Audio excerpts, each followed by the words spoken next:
Hello mga kabalasiko. Binata naman na tinasag.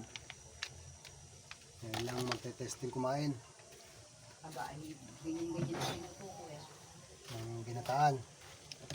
Dapat hito mahal ang hito. Kaya ito na lang muna. Bukas na kang bibili ng hito sa All Home. Yan mga balasik. Bibili ko natin paminta. Pawis na pawis. Napakainit magpintura sa bubong.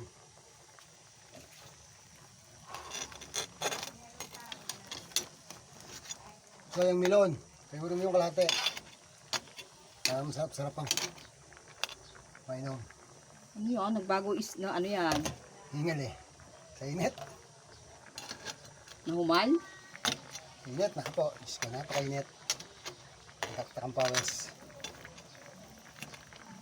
Nakalabo ng